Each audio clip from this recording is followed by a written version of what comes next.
Good morning. We are extremely pleased that you are here. It is good to come together for the purpose of co-creating. Do you agree? You are knowing what you are wanting? More or less? You like desire hatching within you? It's the best. That's why you came. You knew that once you got focused here, started mixing it up with others, that your personal preferences would hatch, that you would come to personal awareness about what you prefer about this and that and this and that. You were so eager because you knew at the time that you made the decision to emerge into these physical bodies that your environment would inspire new preferences and ideas and desires and hopes and dreams and goals. But you also knew that if this time-space reality had the wherewithal to inspire within you, that it also had the wherewithal to deliver it to you in its fullest satisfactory fashion.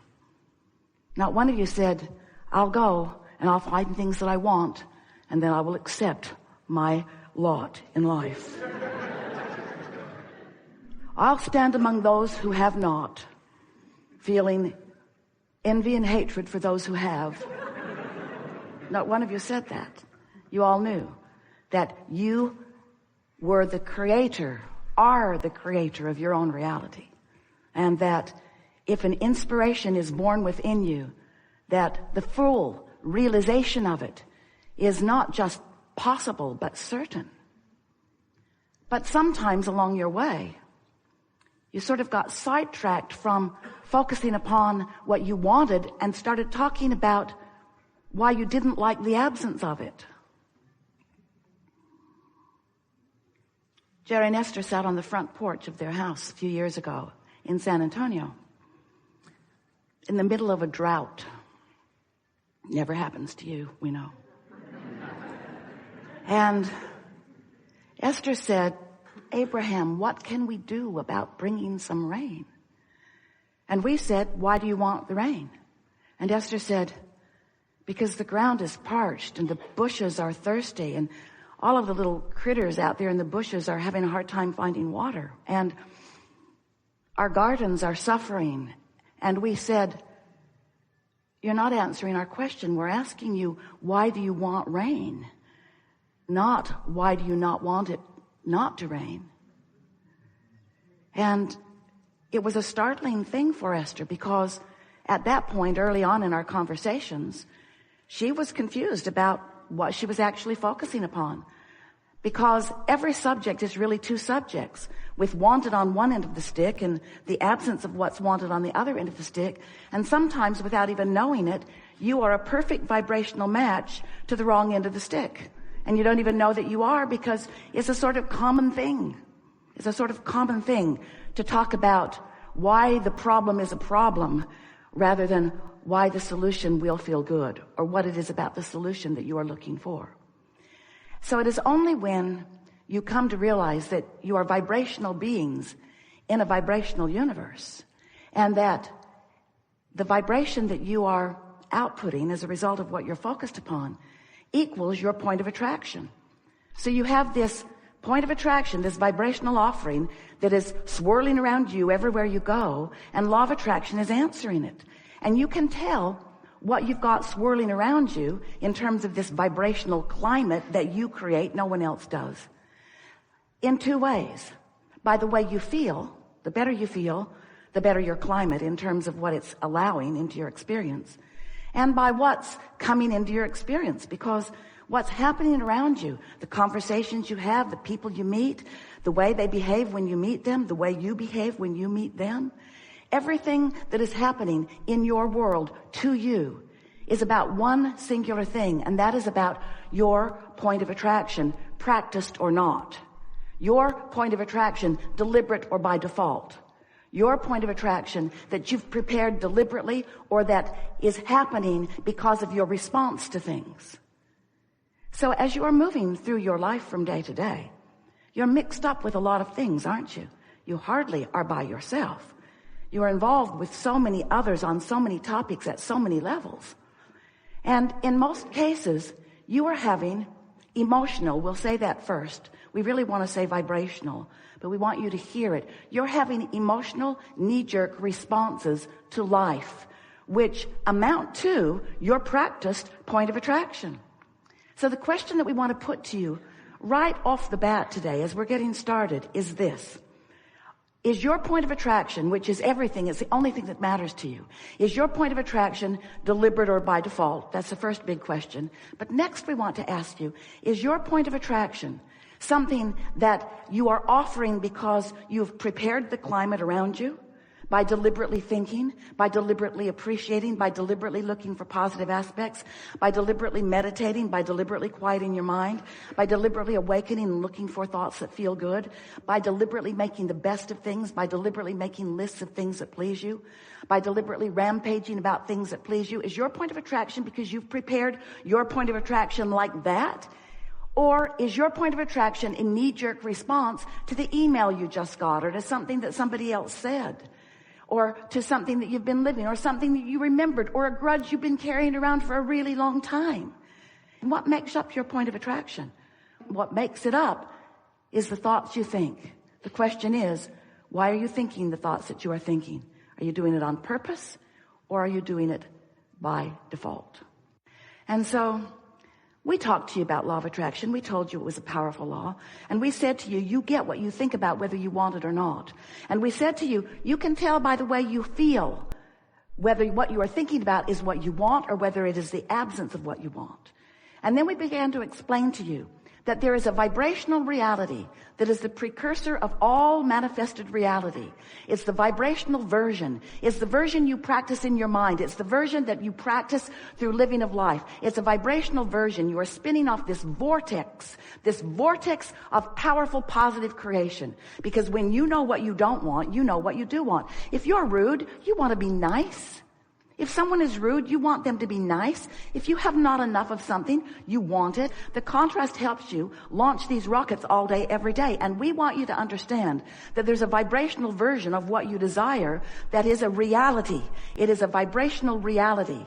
That the source within you, that non-physical part of you, that part of you that remains non-physical, that continuous, eternal, non-physical part of you that stands in non-physical support of everything that you are, that non-physical part of you stands with that vibrational reality that you have crafted, in part before you even came into this physical body, because there was certainly a trajectory, who stands now as the further culmination of everything that you have asked for, everything that you have singularly or collectively asked for. There is a vibrational reality about your world, the likes of which humans have not yet seen, but you have the potential of seeing. Any one of you, as you begin to stop doing that thing you do that holds you in resistance to this vibrational reality, and therefore begin to allow yourself to be a vibrational match to your own vibrational vortex of creation. Now, if you've been listening to us for a while, you heard all of that. In fact, you've heard it and heard it and heard it. There was a book written, a New York Times best-selling book, on every one of those topics that we just talked about. And the most recent one was The Vortex. The Vortex. We said to you, get in the vortex, get in the vortex, do your best to get in the vortex, get in the vortex, get in the vortex, get in the vortex. And finally you said, how? You've convinced me that I want to be there. You've convinced me that it's the place to be. You've convinced me that when I am there, good things happen to me, but I'm not that sure how to get in. And we say, you do it by finding thoughts that feel good and practicing them until they are your chronic pattern. That's how you maintain that. So then we've moved a little beyond an explanation. As we now have you convinced, say yes or don't. Coercion is so satisfying and flies in the face of everything we know about law of attraction. So your vortex of creation is moving and gathering, and the source within you is there with it. and everything is queued up for your realization. But what does it take for you to be in a place where you realize, and by realize, we don't just mean you sort of see it in your mind. We mean you fully realize it. How does it move from a vibrational reality where you can feel it and sense it and be glad for it? And oh, that's a wonderful state of being. We want you all there all the time. But how does it move from that vibrational reality where you sense it, where you trust it, where you have faith about it, and where you can now see it and hear it and smell it and taste it and touch it in a way that others can see it and hear it and smell it and taste it and touch it? How does it move from that vibrational reality that you are conjuring and creating all day, every day, into what you want to call real life experience? And that really is what the subject of the art of allowing is. It's really what the subject of understanding your point of attraction is. It's really about what the subject of waking up in the morning and realizing that while you slept, your momentum subsided. Ooh, so good to know. So we've been calling this gathering for a while, the art of allowing, because what it really amounts to is you finding a way right here, right now, where all of your power is right here, right now, because this is a junction where you meet you, where the source energy that is flowing to you can be allowed or disallowed by you. Are you practicing the art of allowing, or are you practicing the art of disallowing? The art of allowing what? The art of allowing alignment, the art of allowing joy, the art of allowing yourself to be tuned in, tapped in, turned on, the art of allowing yourself to be in sync with who you really are, the art of allowing yourself to be the true extension of the source energy that you are and that you were born to be. You're so much more than these physical bodies, these beautiful clumps on chairs. That's not all that you are. You're not even individual. You think you are, although you're sort of mashed in here together pretty good. But you're not even individual clumps on chairs. You are consciousness streaming into these physical bodies. You are an extension of source energy. And as you are here in this body, exploring the details and coming to your own personal conclusions of what you prefer, you're sifting through what we consider to be optimum variety or contrast that helps you to focus your ideas of who you really are and what you really want into fruition. So as you explore unwanted, it helps you to know wanted. And as you explore wanted, it helps you to know unwanted. In other words, you're synthesizing all of that into your perspective, into your opinion. But the question that we want to put to you in a way that you'll really hear it today is, does your opinion about most things harmonize or resonate with the opinion or the knowledge of the source within you? Another way of saying that is, do your opinions make your heart soar and sing? Or do your opinions make you angry and frustrated? Because, of course, you have free will to feel the way you want to feel about whatever. We're just saying that since it equals your point of attraction, we know it's a big price to pay to get everything in the world that you've ever wanted, to start tuning yourself to good feeling thoughts. We know that's hard. And the reason that it is, and we are not being sarcastic, we are being sarcastic. But the reason that we are being that way is because we want you to understand that while you absolutely do have free will to feel the way you choose to feel, that there is something that's going on in your world. It's this powerful law of attraction that manages everything, that amounts to, in a word, momentum. Because law of attraction says that which is likened to itself is drawn. So if you give your attention to something for just a little while, as little as 17 seconds, you cross a mark where more momentum ensues, measurable momentum.